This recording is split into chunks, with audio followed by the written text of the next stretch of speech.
Open the RRScanner software. Follow the testing procedure outlined in the product insert supplied with the Rapid Response Multi-Drug Test Panel Kit to test each patient sample.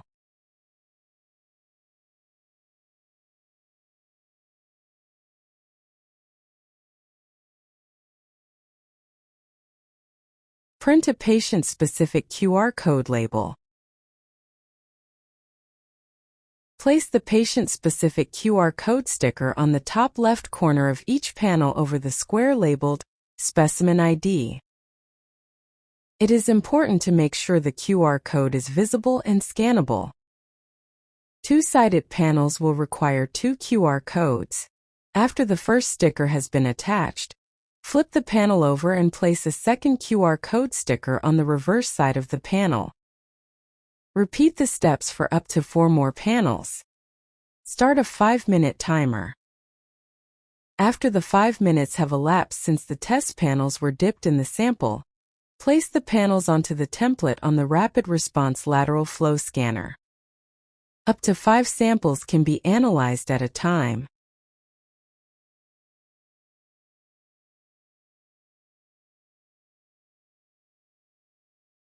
Two-sided panels can be placed with either side down. Select Scan on the RRScanner software using the button on either side of the main screen. This will start the scan and provide results.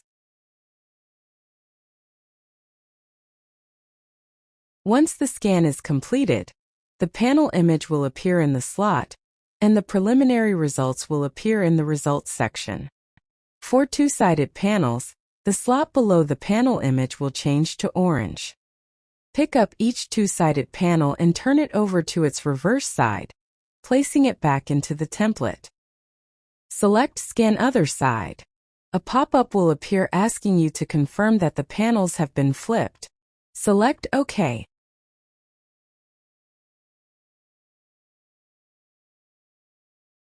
Once the second side is scanned, both scan sides of the panel will appear in the slot. The predicted results of side A of the panel will appear on top, and side B of the panel will appear below it. Once the scan is complete, a green indicator will appear in the status bar of each panel. Review all results before submitting. Follow the results interpretation directions supplied in the product insert to confirm results. After the results have been confirmed, select Submit at the top right corner of the screen to submit the results to the Integrated Recipient Data Management Platform. Each result will be uploaded to its corresponding patient profile. If the results have been successfully submitted, a pop-up will appear with the message, Test Results Submitted.